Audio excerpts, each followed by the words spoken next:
Hello, ladies and gentlemen. Am I coming through? Am I finally coming through?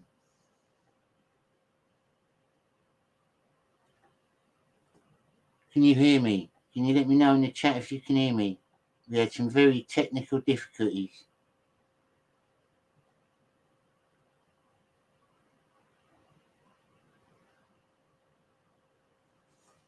Hello. I just had to send Bosch. A new What's going on here?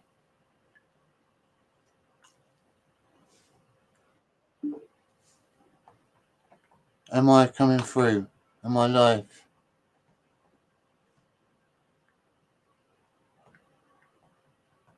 I think I am. Ladies and gentlemen, thank you for tuning in tonight. I have got one of the greatest present day comicsgate artists, very rebellious. Can you hear me all right? Can you tell me in the chat if you can hear me? Because I can't quite get to see the stream properly if it's coming through. I've got Mr. Bosch Fawstin. You can hear me, great, brilliant. Good evening, Bosch. How you doing, Very my good, friend? man. How are you? Thanks for having me here. Appreciate it. I'm very good, and I'm sorry about the technical Hey, man, it difficulties. happens. It's because I scheduled it the other day and I had to reschedule it, and I missed something out on the YouTube studio. It happens. Thank you for tuning in, everyone. So I had you on my show before, Bush, but I had a lot of other Yeah, people on, so you kind of got drowned out a bit. I didn't get a chance to have a proper conversation with you. Um, we'll start from the beginning, I guess. Like when when was your first move into getting into art and comics? Let's start at that point in your life, like very young. your Yeah, I first mean, kindergarten, your first inspiration. basic kindergarten, just a drawing, winning a contest. I remember making like a statue of King Kong with some clay in the class. I won first place for that. I drew a horse, which the class went crazy over. And I thought, okay, I guess I'm pretty good at this. So I kept going at it. And then I used to go to this in the Bronx. We had this one thing called the Green Store. That's what we called it because it was green.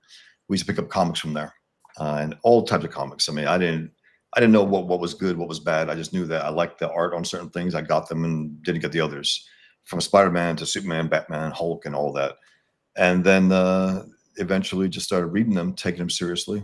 And then let me just jump to a little older when Secret Wars came out with Jim Shooter, and that was a big deal for me because it was like, wow, because I think I wasn't buying that many comics prior to that, and then that was the one where all the superheroes were there, and I I had a chance actually to review that with John Malin on his channel, on his members only stream, the Secret Wars. We did the first one to six issues, and then the next one will be this Tuesday coming up, 7 to 12.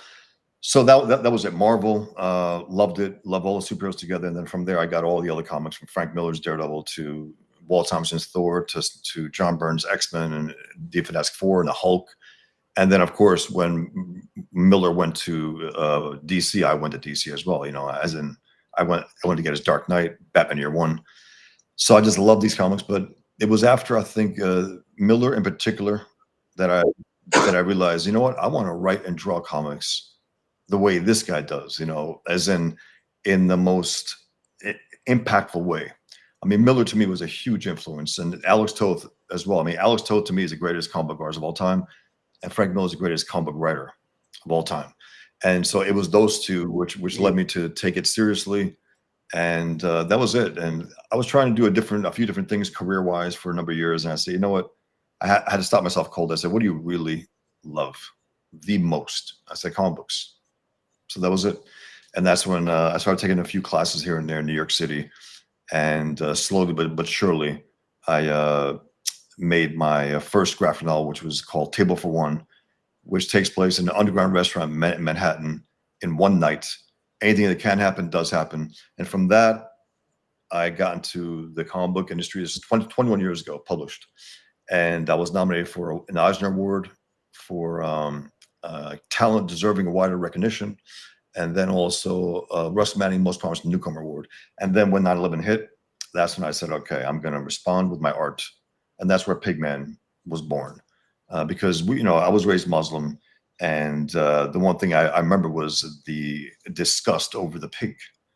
And I say, I'm going to wrap my anti-hijab superhero in pigskin leather, as I always say, to exploit the Islamic enemy's bigotry. And he's going to go hunt him down and kill him. And I thought that was a good response to 9/11, but it wasn't enough for me. I wanted a little more meat. So I said, okay, I love taking out this jihadist, but I want to take on the ideology as well. So that's when I started thinking about myself, my background. And I said, what if I became a born-again Muslim after 9/11?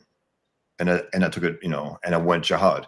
And then also, what if I completely left the religion? No, which I did. So that's when I thought about the story about the twin brothers in there. And one of them creates Pigman. One of them, they get angry about it. And then from there, it's two stories in one: the twin brothers, and then the Pigman versus his arch enemy, Super Jihad, in the comic. So that's I think in short where I began in comics and where I am right now. Hey, Dennis. Yeah, that's very interesting. And what was the I actually got your table for one a couple of weeks ago. I started reading it, but I'm only a few pages in. It's quite an in-depth book, isn't it? It's longer than I expected. It's quite I'm taking my time on it, but the artwork's brilliant. It's very gothic. Thank you. Dark. It puts you in like a dark sort of feeling. Yeah, it's black and white with a gray wash. A lot of black in there. I love that look. A nice balance of black and white, and the shadows. When I did it, I just wanted to make like I didn't think about color for that one. I said this is a black and white story. And when I pitched it in conventions, I just say this is Dirty Harry as a waiter. That's how I pitched it, and people got the gist of it. It said, okay, I get it. He has attitude, Yeah, and it's fun. I can get that too. I definitely get that sort of feel from it. And how do you find, like, do you get a lot of obviously you're going to get a lot of hatred for the stuff you draw, and do you get a lot of like death threats and things like that from jihadists? Have you had silly people trying to threaten you? I do. For the last 20 years. I started drawing Muhammad 20 years ago. I drew Muhammad after the Danish Muhammad cartoonists were threatened with death and had been born, raised Muslim. I didn't know about the prohibition about not drawing Muhammad.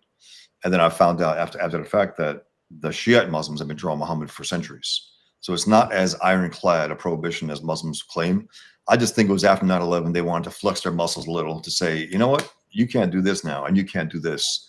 So I said, to hell with you guys, I'm going to draw it. And then the death threats, they started to come in. And then it was 2015, 4 or 5 months after the Charlie Hebdo massacre.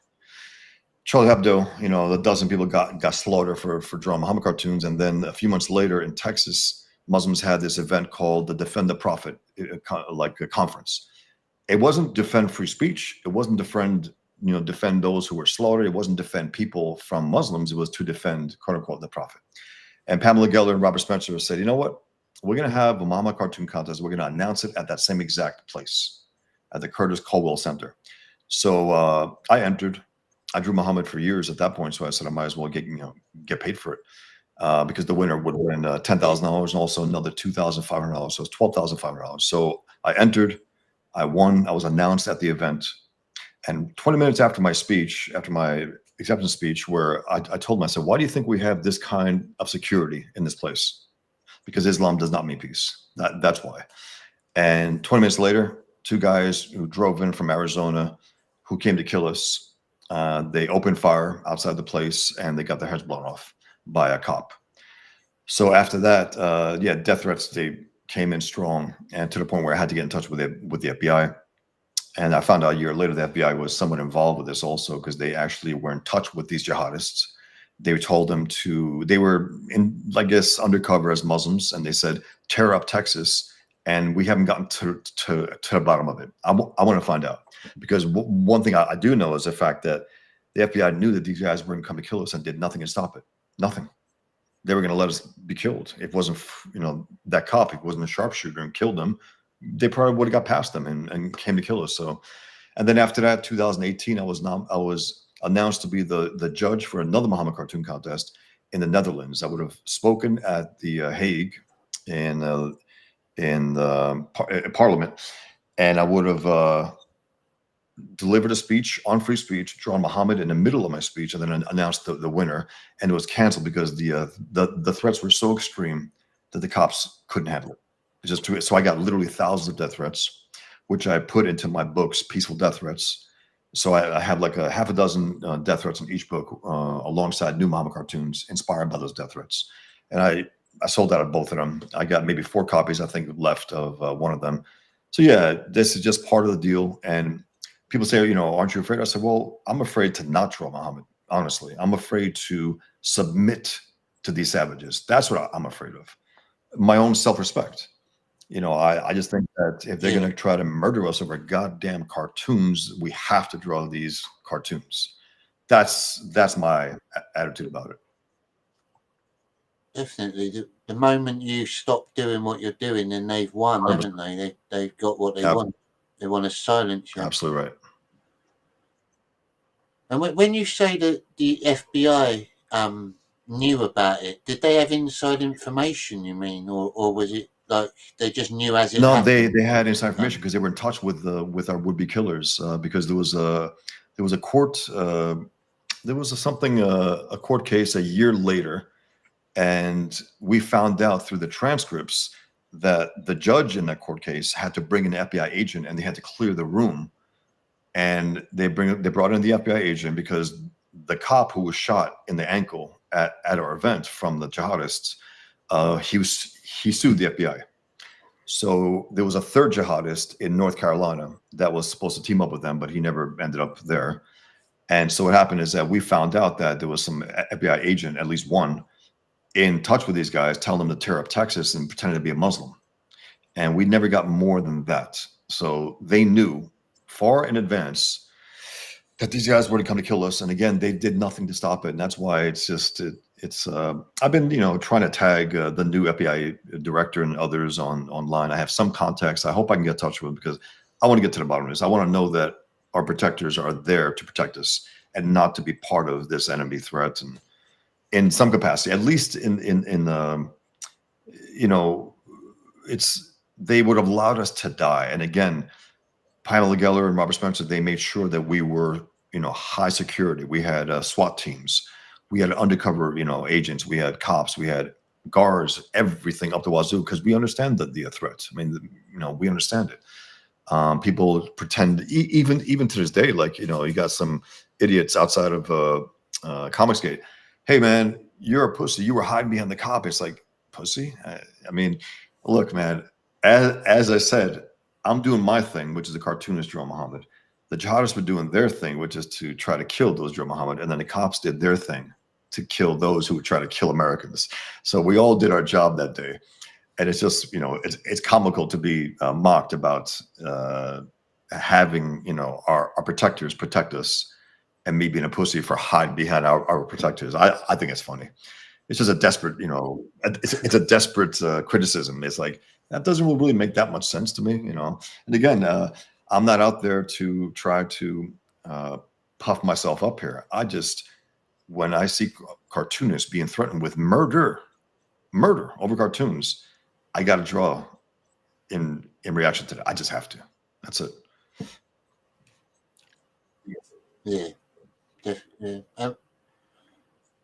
It's hard to comprehend unless you've lived that sort of experience. It's very hard to take in that sort of thing. Like imagining it, it's quite. It must be very. Yeah, it is. You're a very brave man emotionally to be able to just talk about stuff like that. It's quite a scary thing for most people. I appreciate it. To be attacked. At the same time, I wouldn't do it any other way. It's like I don't see on the outside. I just say, well, this is just the way it is, and I have to respond to this, and that's it. Come what may. And unfortunately, my life prior to winning the contest, the Muhammad Cartoon Contest, and now is a completely different life. It's let's just say, it's not what it was. and there's a price to pay for that. But that's, you retain your soul, you retain your integrity, and you keep your work going. And that's sometimes the price is what it is. People tend to, move away from you. They tend to be afraid of the situation. Those who you thought would stand by you, from friends to who knows what, and you find out who your real friends are. That's for sure.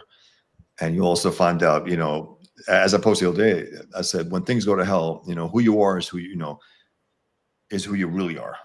Meaning that's, you're exposed by your experiences, especially when things go bad. That's who you really come out to be.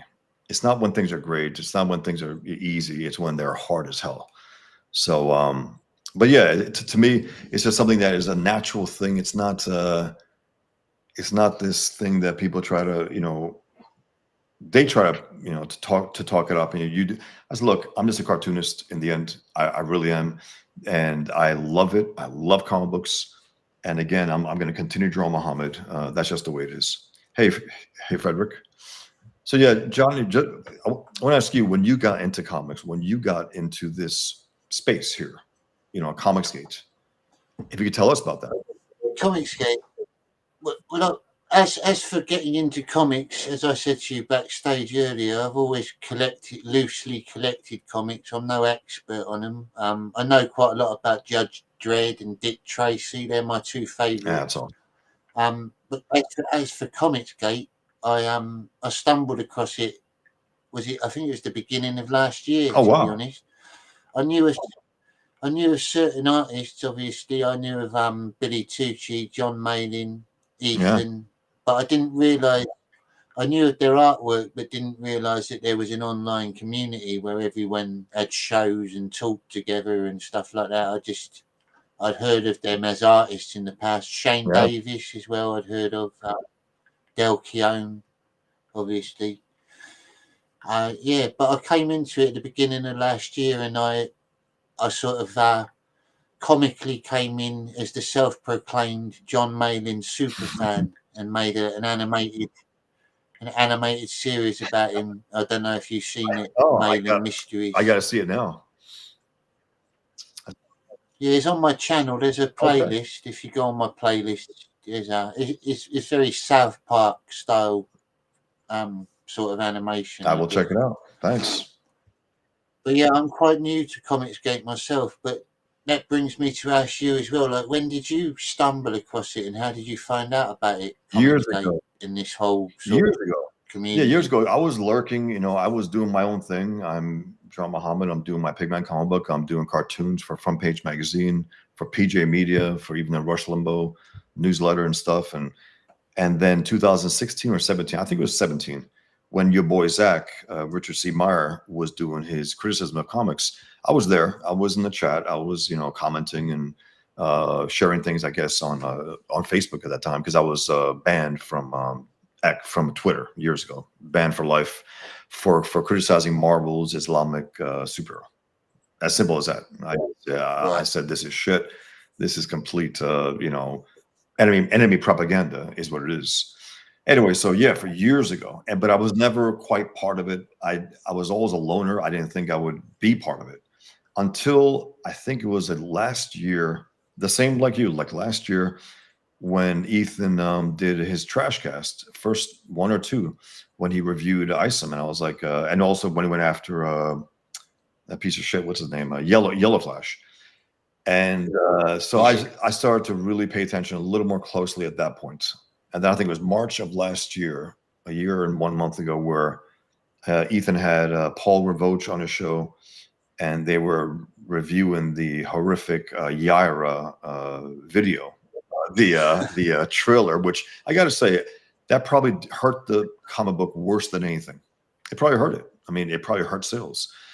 And I laughed, and it was funny. And then Ethan at the end of the show says, hey, if you're a cartoonist out there, you want to come on there, just let me know. So next day I let him know. I said, hey, Ethan, I've known about you for years, and he's known about me as well for years, but we just never met. So I said, I'd like to come on. He goes, you want to come on tonight? I said, sure. And that was it. And then within a few months, I was brought in as a Comicsgate King. It's been great. I mean, it's been great being part of it, and I love the community. He gets a lot of shit, but that's just the nature of it. You get a lot of some. I would say, I'd say you've definitely been received Yeah, well by the majority of the Comicsgate community. Obviously, you've got a few people that have made themselves your sure. enemy, but we've all got them. Comicsgate is a lot of That's part of that's part of the it, deal. It's like, all right, fine, you're gonna have that. So what? But they are freaks. A lot of these guys, from the Rippitards to the War Campaigners to the Dungeoneers to all these guys, from Matt Barr, who actually just revealed his new character, which is called War Pig with pigskin leather mask, which is clearly a rip yeah, off me. But let him do it. And I said, well, let him go draw Muhammad also. Let his character go after Muhammad the way Pigman goes after Muhammad, because there's cartoons of Pigman, grabbing Muhammad with his pigskin leather gloves. And I doubt he would do that, but I think he's just trying to mess around, trying to get. he's a yeah, it's an attention grab. That's It's for just sure. an attention grab. He wants all the people to comment on it. Yeah. And he just wants to be relevant Yeah. again. He's a madman. That's all it is. It's not. He is. He's sick in the head. I mean, truly. When we say he has a head wound, not an exaggeration. The guy is sick, and he lies about you, and he tells horrific things about you, and then he says, "What am I lying about?" It's like, what? I can't keep up with your lies. Yeah, It's insane. So yeah, for years I knew about it. I just was never really part of it. I was always on the outskirts, but I was commenting on Ethan's channel sometimes, on your boy Zach's. And even I tried to present Pigman to Zach years ago, like 8 years ago, and he called it stupid, Pigman, which pissed me off, because I was like, what? I said, this is a comic book takes on jihad, but then again, I think he knocked up a Muslim woman, has a Muslim daughter who wears a headscarf, and I think he takes it personal. That's why he was very dismissive about it. But yeah, yeah.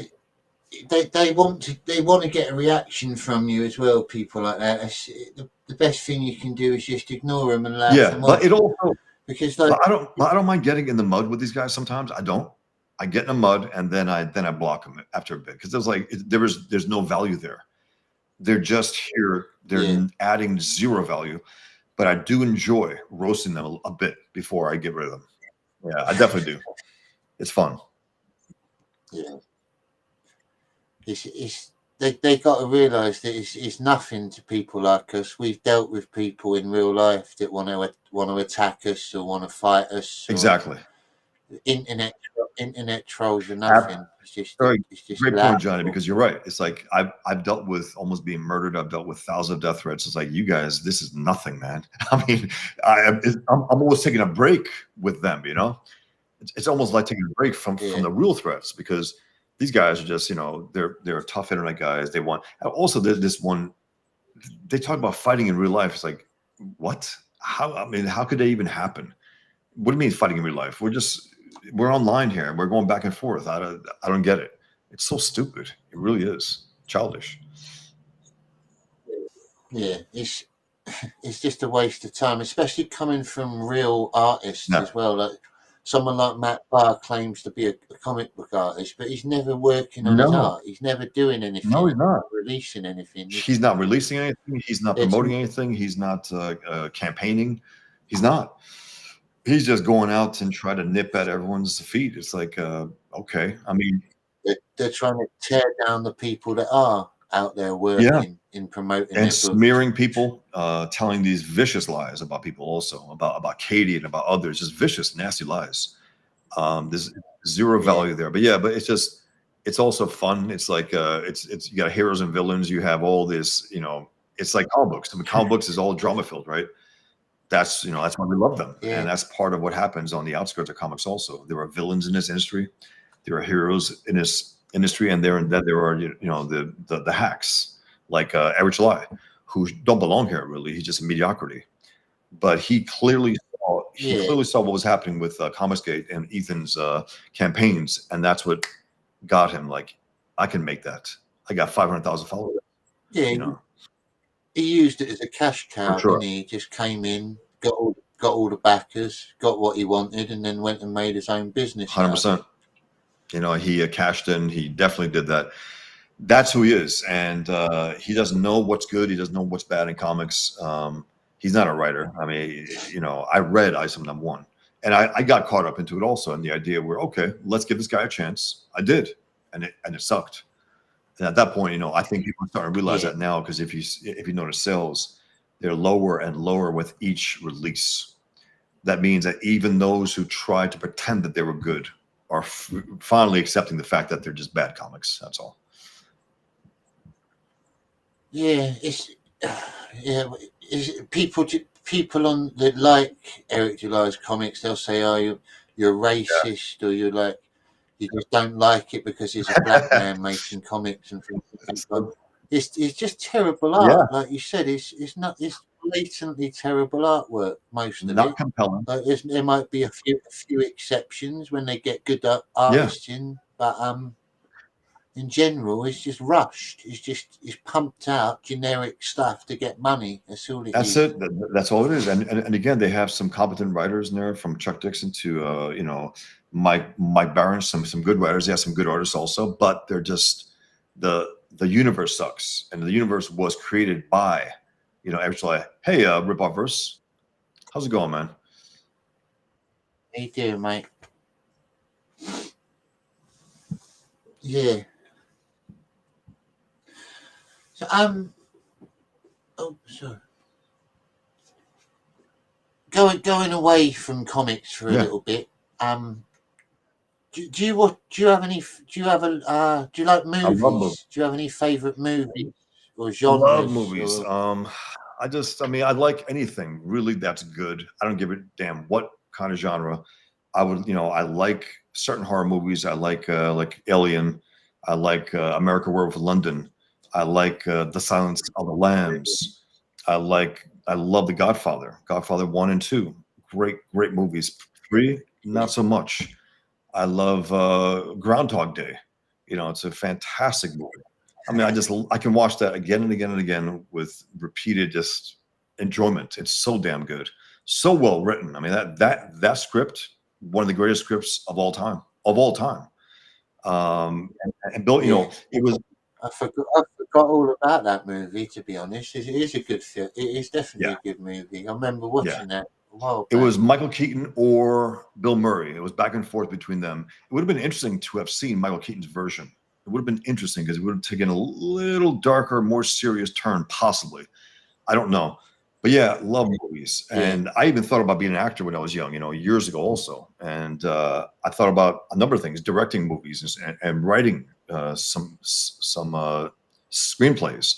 So I love movies, but comics is my first love, and it's the one that I think I've committed my life to. It's really what it comes down to. So yeah, let me just go through a list of movies that I own just quick. American Psycho, Back to the Future. Love that. right. Absolutely love that. Yeah, Bone Tomahawk. I don't know if you saw that. Brawl in Cell Block 69, I think it's called. Um, yeah, Broadcast News. Love that movie. Captain Blood with Errol Flynn. I think it was the first big major like action movie that was an epic. It was like in 1928 or 30, I believe. Casablanca. Clearly the Dark Knight yeah, movies, I love them, and then the old monster movies, Dracula, The Wolfman, Frankenstein, James Dean movies. He was a great actor. Cut short. The Fly. Love that movie also. Gladiator, clearly. The Good, Bad, and the Ugly. I just rewatched that the old day again. I mean, it's so damn good. It's unbelievable. And Quentin Tarantino says something interesting about The Good, Bad, and the Ugly, and about that trilogy, as he calls it, the Man with No Name. He goes, the first one's good, right? The second one's great, and then the third one's so great, it's like this epic. This is the only probably trilogy which gets better and better to the point of greatness at the end, which is rare. Usually, a third one dips a little or goes down. And he's right. It's an yeah, epic movie with the backdrop being the Civil War. You got these three characters in there: the Good, Bad, and the Ugly. You have Clint Eastwood, who's not that good, only compared to the other guys. You know what I mean? I mean, he's a mercenary, really. I mean, he'll get the money like these guys want, but he won't be as bad as them. and it's so well done. The music is stunning. I mean, that soundtrack is just incredible. So yeah, love movies, love the medium. Um, Heat, that movie Heat with Yeah, De Niro and Al Pacino, The Insider with Russell Crowe, yeah, fantastic. brilliant.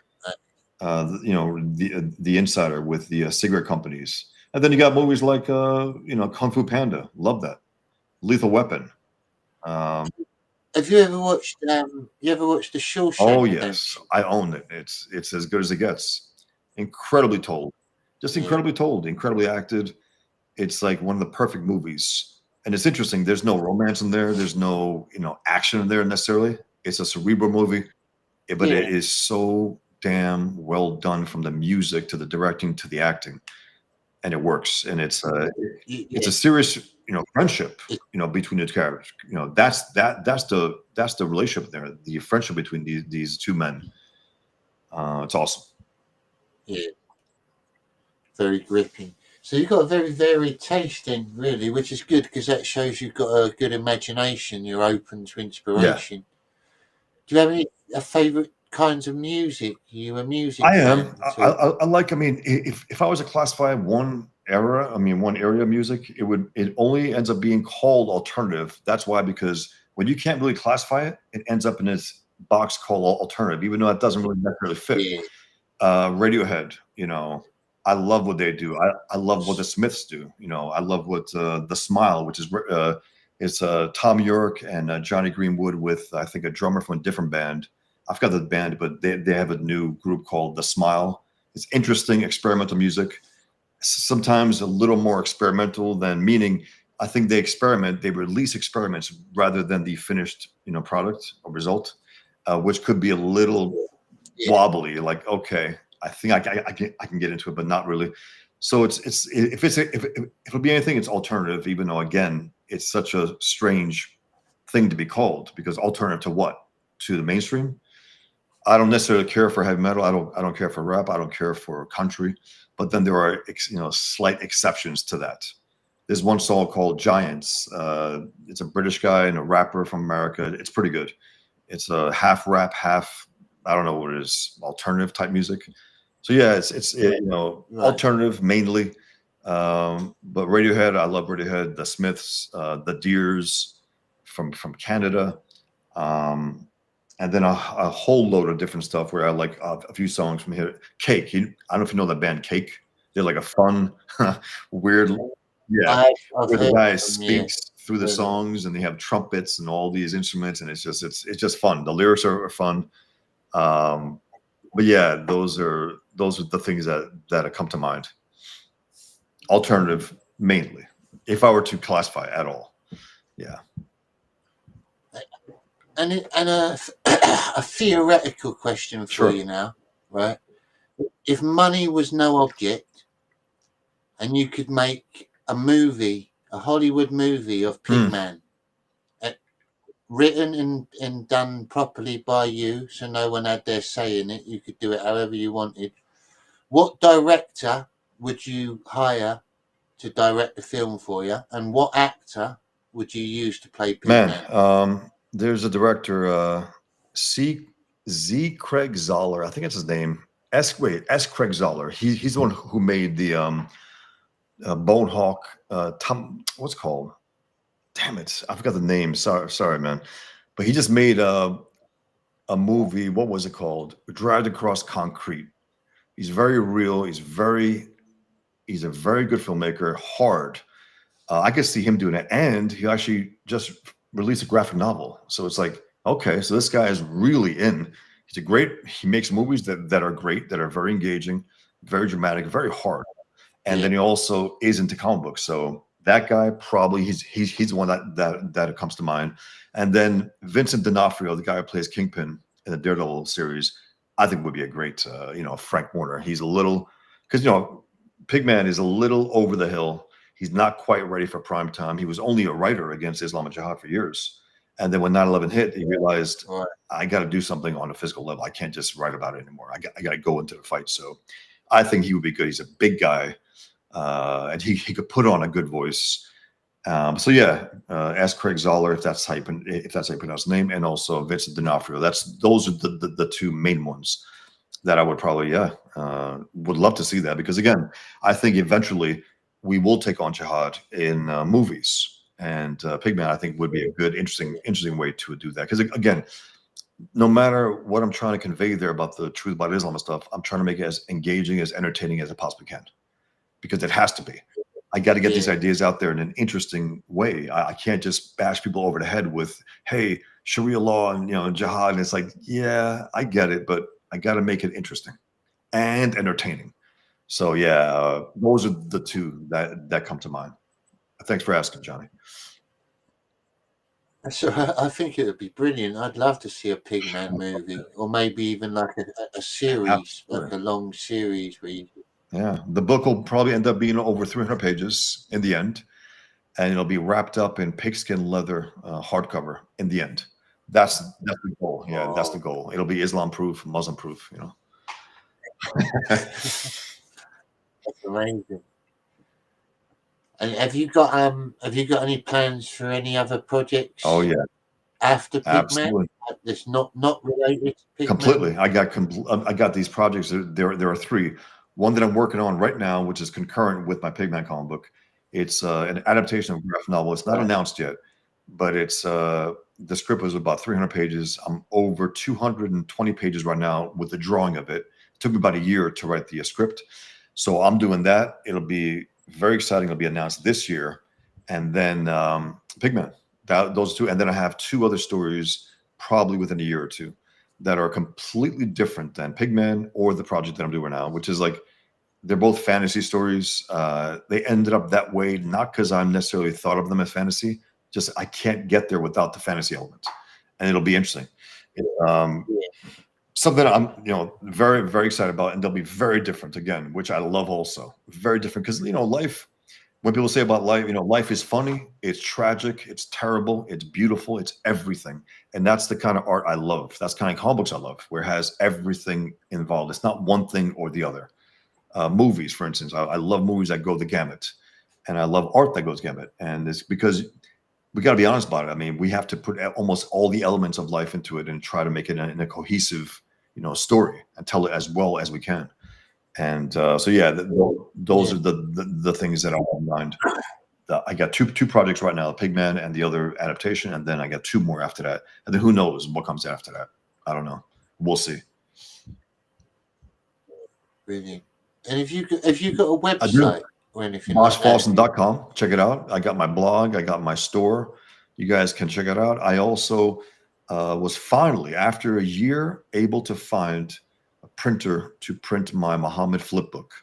I have a flip book now, a Muhammad, and it's something. It's new. It's. I don't think it's anything else like it out there. It's a flip book with Muhammad on the run from someone, and on the cover you see Pigman hovering in the background. So let me just give it away. But it's really fun. It's just a fun thing to do, and it's over before it begins, because it's just a flip book. It's about 70 pages, but it'll be coming to me from my printer next week. So if anyone wants to order it, check it out, guys. I guarantee you, there's nothing like it out there. I mean, nothing. So yeah. And were some of the printers frightened to print it then because of the subject? Yeah, I tried. My longtime printer has never let me down, ever. They've been incredible, I gotta say. They printed every single Muhammad print book that I've had, Pigman, everything, except last year when I asked them to print this. They had new ownership, and they said, "Oh, we can't print that because we don't have the proper paper." I don't think that was the case. So then I looked for other printers for the last year, and all of them turned me down. They didn't. Some of them didn't respond. Some said, "We can't do that." And then my old printer, I doubled down. I said, "Hey, what do you think?" I said, "Okay, we'll do it, but we got to print it 4x4 instead of 2.5x4." So I have to change the art a little. I have black space on top and black space on bottom of the page, because I didn't want to crop the pages. I didn't want to change them. So when you see it, it's a full cover, but the inside you see black on top, black, like the letterbox films almost. So it gives it a little movie look, to some extent. And it's fun. It's just fun to draw. It's fun to draw the quote unquote impossible, because you always hear people like, you know, you can't draw Muhammad. It's like, in what world is that? That's in the Islamic world. That's not in our world. I want to keep our world free of that. It's like, they can't draw him. Fine, don't draw him. I want to draw him, and especially in defiance of you bastards, because you know, murder over cartoons to me is preposterous. The whole idea is preposterous. Like, murder over cartoons, that's retarded. That's impossible. I have to fight that, and that's how do I fight that? By drawing Muhammad. That's all. As simple as that. Yeah, and it does work. It does anger them as Oh well. yeah, they get bugged.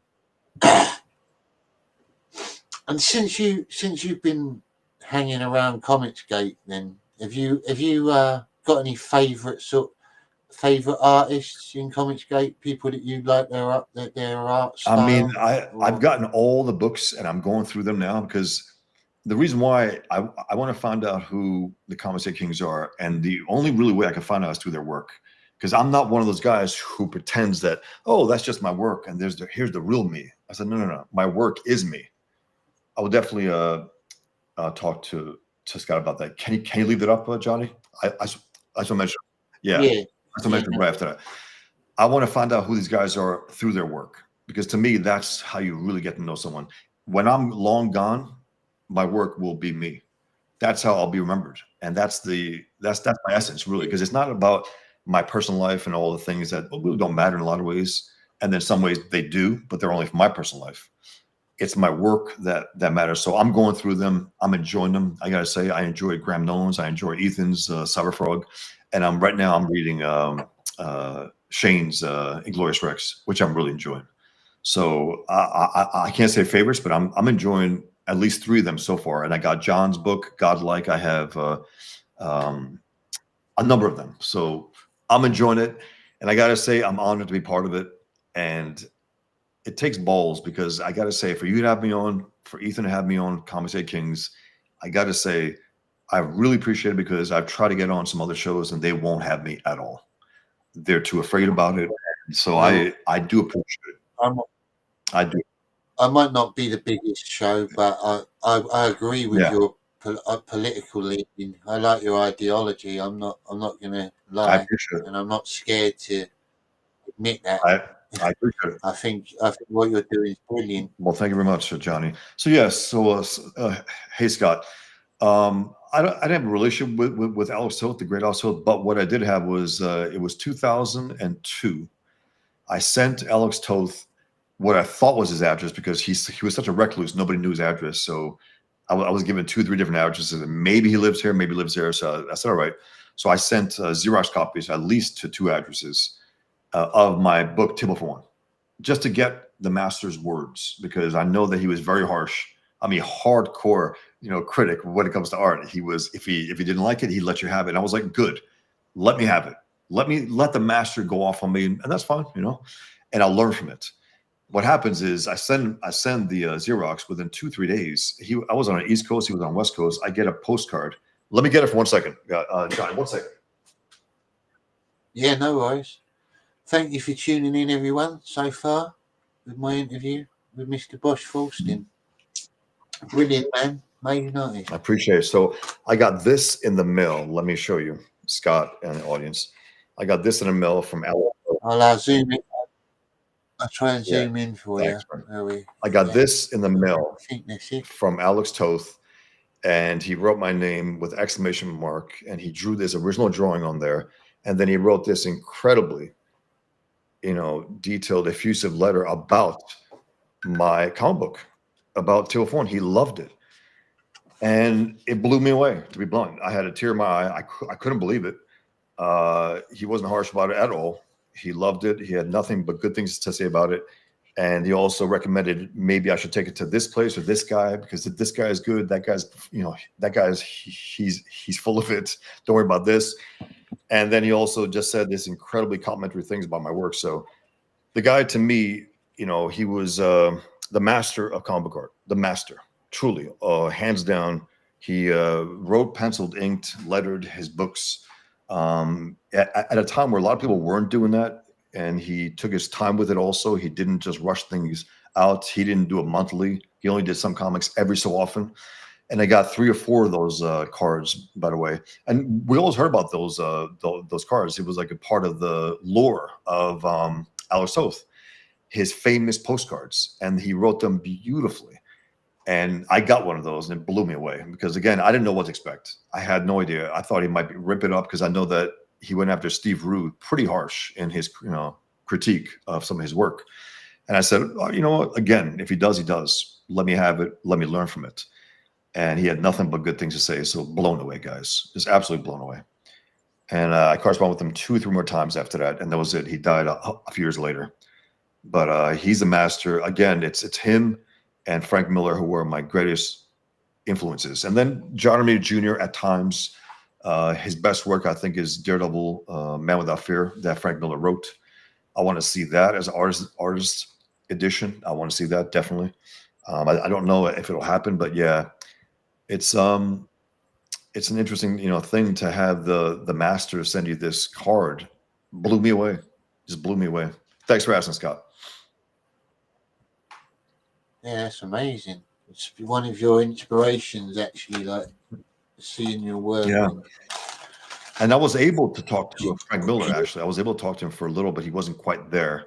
He wasn't present. He was going through something. So that's a different story. But anyway, you were going to ask. Sorry.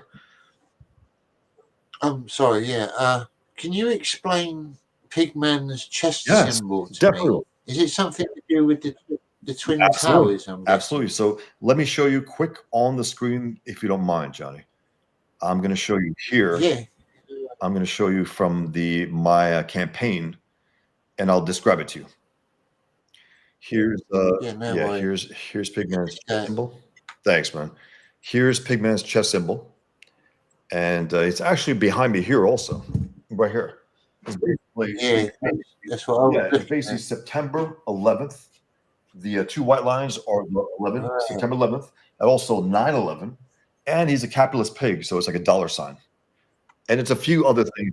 Basically, just I want to have something very clear, like a ribbon, like to commemorate something, right? Like ribbons, they always do that.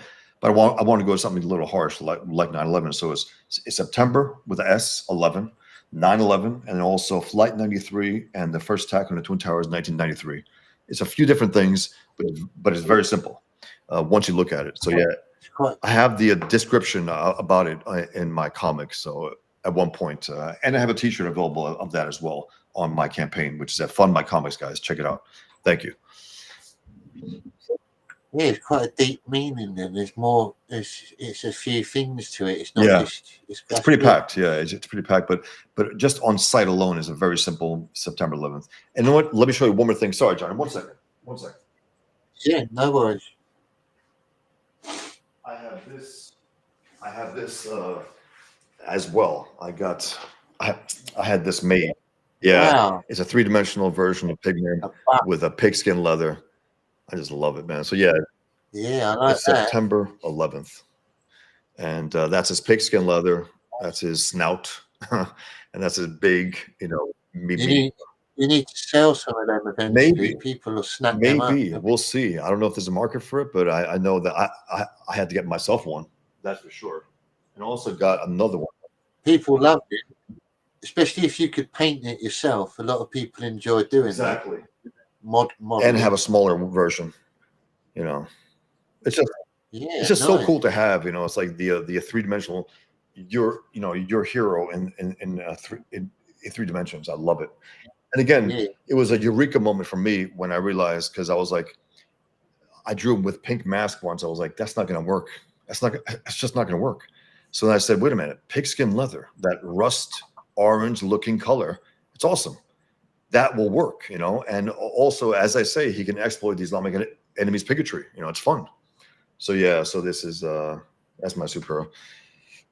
So yeah, thanks, man. It's just so fun to have it.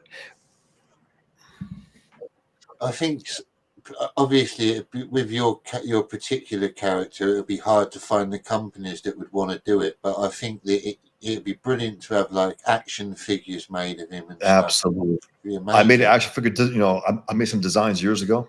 This one guy actually wanted to make it, and I said, okay. So we were talking, and then we stopped cold at one point where I said, well, he has a little gut, you know, he is Pigman. He goes, no, he's got to have a six-pack. I said, no, he has a gut. He is Pigman, you know, he's a little over the hill. And that was it. The guy lost interest, and I was like, all right, I got to stick to my guns here. You know, he has a gut. He's not a you know, a young superhero. He's a family man. He's got a dad. He does have that. He does.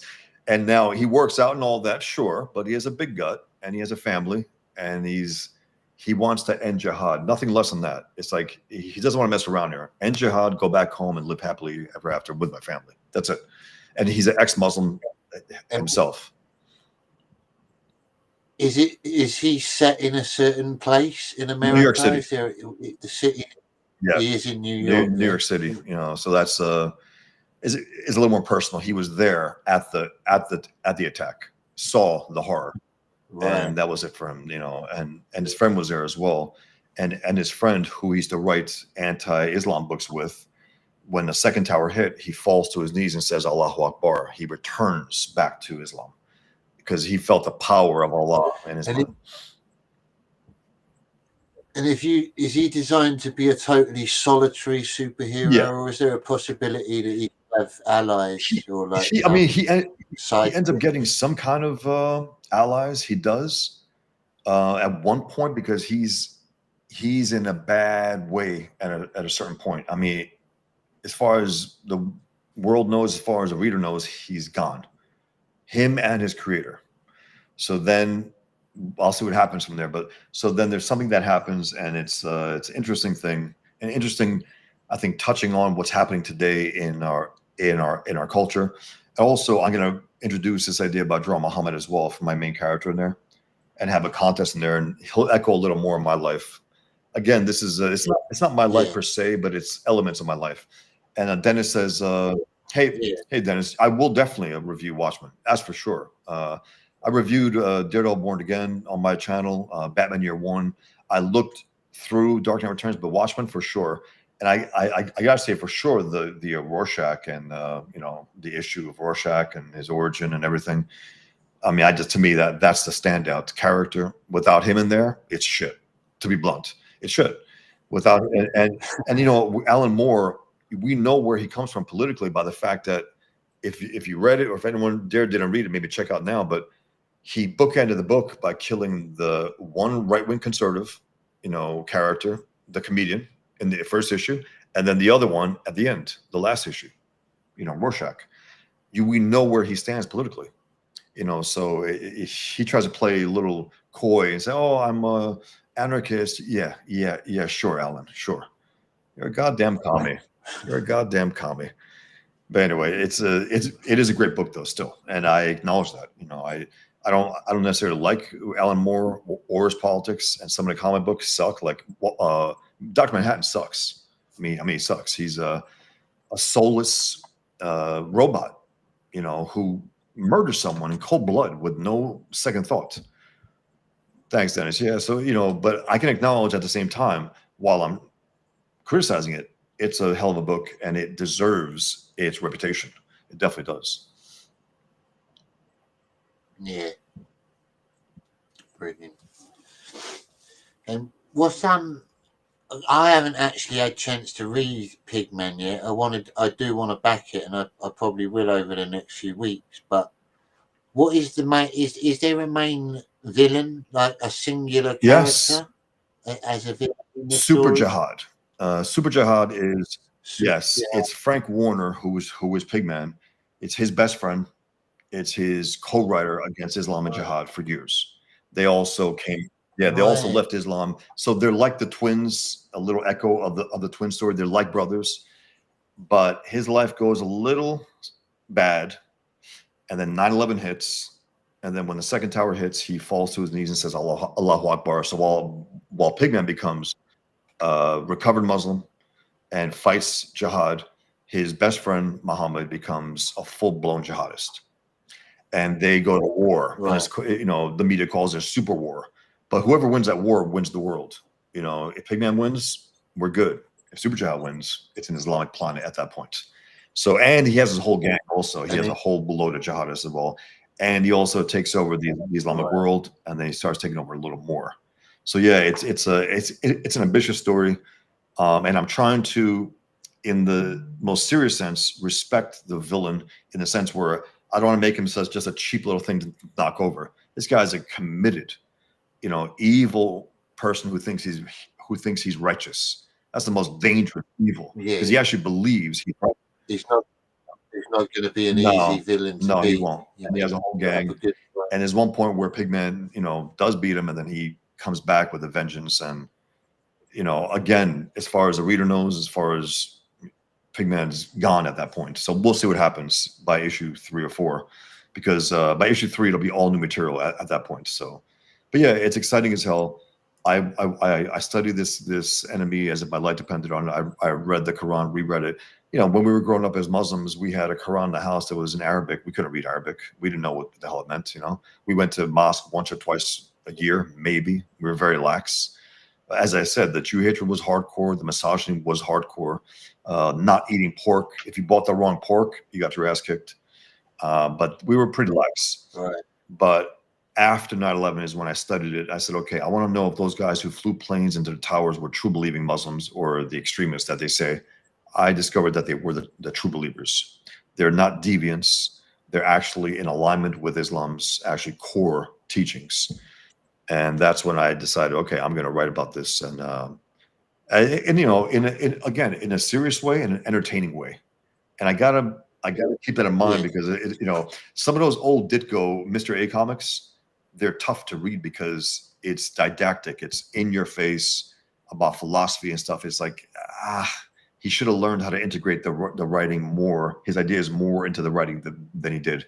And I want to make sure that I didn't make that mistake. So I try to integrate my knowledge within the story as much as I can and make it entertaining again. Because in the end, I mean, it's a battle of ideas, and I have debates on there. I have courtroom scenes. I have comic book conventions where they battle it out for ideas, but also have these knuckle down battles, with Pigman and jihadists, and that's really fun.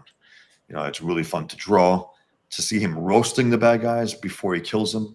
I enjoy that as well. And them killing themselves before he comes in a room because they know he has pigskin leather. They might lose their shot to get to paradise, because that's the psychological warfare. He wears pigskin leather to exploit their bigotry, and they take it seriously. If they get tainted with the pigskin, they might not get to paradise. So it's just. So is that actually a belief to Muslims? And if they is it if it touches you, if they or if eat you it, see it, if they come in contact with it, if something, they get tainted, they're irrational about it also, because of course it doesn't make sense, but they believe that, and he exploits that completely. Right. And the more you're a true believer in Islam, the more you believe that also. So it's just it's funny. I heard that a lot of Muslims don't like dogs. Yes, dogs because too. They say True. that they're like yes, exactly. Now, it's interesting. They don't like dogs, but they hate pigs. It's like they don't like infidels, but they hate Jews. Meaning, yeah, they hate infidels and all that, but they really hate Jews, Muslims.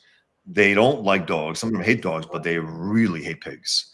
It's just the way it is. And Jews are referred to in the Quran as the descendants of apes and pigs. That's how they're referred to dehumanize them, so that they can kill them more easily. That's what they do. And what if you studied the Quran, then if you actually read it, I read it twice. What does it say about white people, like Anglo-Saxon? Nothing. And you know what? There are arguments that Muhammad himself was white. There are arguments that he was not an Arab, that he was a white guy, light-skinned. I mean, Islamic writings say that. So, but there is a racism within Islam that the Arabs believe that they're the real true Muslims. That's why when they look at the white Muslims, they're like, yeah, they're just white Muslims. And that's why when we used to go to the mosque in Brooklyn, we went from the Bronx to the Brooklyn mosque for some reason. I don't know why, but there was an Arab imam there, and you could tell he was bugged as soon as he walked in. He's like, oh, these goddamn white Muslims, And we're there, and we're trying to copy his movements because we don't know what to do. I mean, we're pretty passive. Allahu Akbar, doing the whole movements, and then some of the guys are farting. Some of my cousins are farting in the background, and he's like, what the hell is this? And I was a little pissed because I was like, it's supposed to be a serious thing here. What the hell? Looking back though, I think they gave it the respect it deserved. But yeah, and also if you fart within the prayer, you delete the prayer. That's an actual thing in Islam. It's true, and it's funny. And the Quran is compiled by the longest surahs, chapters, to the shortest ones. And what happens also is that there's a thing called the verse of the sword. It's either the second to last or the second verse in all of the Quran, and that tells you right there that the final word on the Quran is about all out war for all time, submit or die. That's it. And when people say, how about the peaceful passages in the Quran when it says live and let live? I said, sure. But the Quran also tells you in there that if a later passage contradicts an earlier one, meaning if you have live and let live, and then you have kill the infidels where you find them, you go with the later passage because that's the more correct one. It's called the doctrine of abrogation. It's abrogated the former passage, and that's the one you go with, and that's dangerous also because people try to pass it off. No, there's peaceful passages. They've all been deleted. They've all been abrogated by the later violent ones. So that's also a problem that they don't want us to know. Muslims do not want me and other ex-Muslims to tell you the truth about Islam. They want you to believe it's peaceful until it's too late. That's their goal. And it's this is a serious threat here. They're trying to play for the world. It's not an exaggeration, guys. They believe the world is theirs and we're just in the way. And that we were all, me, you, Jonny, everyone listening right now, we were all born Muslim and we were all perverted away from it. We have to go back to our natural state on our knees to Allah. That's their thinking. That's the conceit. And that's what we have to fight them on every turn, every level. And our leaders aren't fighting it. They're bending over for it. And it's tragic. There have been at least over 300,000 human beings murdered in the name of Islam since 9/11. Since 9/11, globally. And if you follow me on X, I post every week the body count of jihad. Every single week, I post this. I do follow. Yeah, that. from the religionofpeace.com, guys. Check it out. It's worth keeping a tally on that because we're hearing about Israel a lot and the Jews a lot. Try to give me the comparable body count every single week globally from Islam and from the Jews or from anyone else that you try to claim is worse. It's just impossible.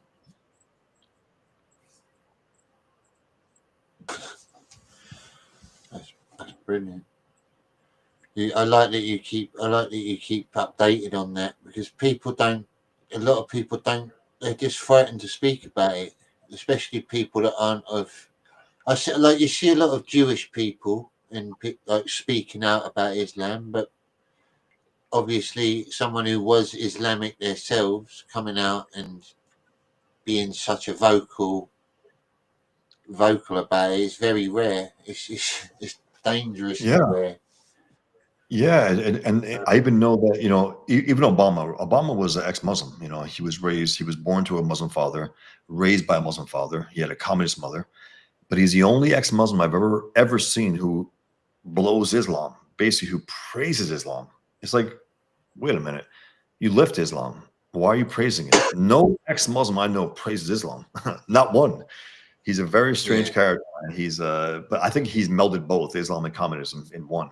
I think he's embraced, try to make some kind of mix of the two. I don't know. He's a real bad guy. He really is, and he's such a fake, phony fraud. We don't know where the hell he stands. We just know that he hates America. I mean, we know that. Outside of that, not really. But also one thing in terms of the Jew hatred, however passive we were in my family, Muslims, and we were pretty passive, the Jew hatred was hardcore to the point where Hitler was admired by my Muslim family. Admired. These are American Muslims living in America. Admired. And that's why I call him, Islam's favorite infidel, Hitler. He was like an honorary Muslim. They'll forgive his infidelity because he killed more Jews than anyone. That's why they, and they were also teamed up in World War II. I mean, the Grand Mufti of Jerusalem from the Palestinian areas was in a Nazi Germany trying to expedite the Holocaust. Why? Because he thought the Germans were lazy. So he wanted to, come on, guys, come on. You have the tools, kill them all. And that part of history is also pretend not to be true because and Hamas is they love Hitler, and then Israel is called Nazis for trying to defend themselves. It's sickening. It's sickening. It really is. And a lot of the world just fall for it as well. It makes They me. do. It makes me. I actually get physically sick when I see these people in England. There's people in England out sort of waving Palestine flags and stuff. It just Oh makes me my think, God. oh, It's terrible. disgusting. I mean, they're savages. You I know, mean, their and leaders are. you even get a lot of like gay people and stuff like that supporting It's Islam. ridiculous. They throw gay people off rooftops, literally. Literally, they do. That's what they do. And at the same time, you have Muslims practicing homosexuality in countries like Afghanistan with their ashnas. They have their young boys on the side. It's no joke. They have their young boys on the side and they have their wives. So a lot of them practice homosexuality and hate homosexuals and kill them. It's a very, I don't know. It's a very strange religion, man. Very, very creepy. And I'm glad I got the hell out. When I did, I got out in my mid-teens, and it wasn't any hard. Yeah, me too. It wasn't a hard break. I just said, there's something smells about this. Something is dishonest about this. Everyone around me was lying about big things and small. It was not something that it was not very American. Let me say that. It was not about truth, justice, American way. That's for sure. It was apart from all that. Yeah, definitely. Well, I want to thank you for coming on tonight, Bosch, and I'm sorry about the little technical hiccup at the beginning. It's Thanks for having me. talking.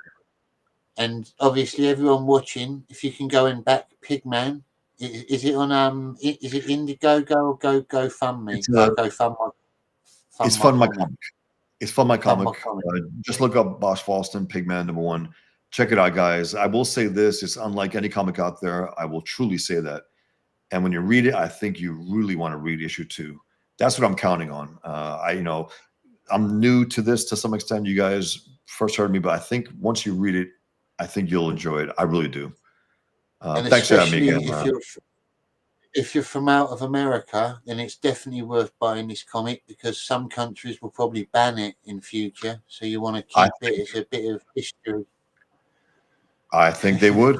I know England right now, with Starmer and that horrific mess that they're doing. I think they would ban it if they could. These are bad guys. I think they would if they could see. Yeah. If they could see what was being posted, I think they would stop it getting through. To be honest.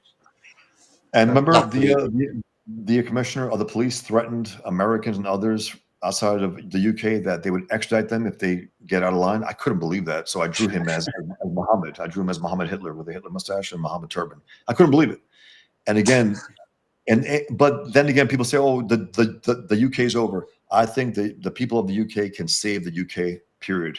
I think they can. The next election, I really believe that you guys can, because it's like right now there are bad guys in power. I mean, these are bad guys. They're anti-free speech, anti-freedom.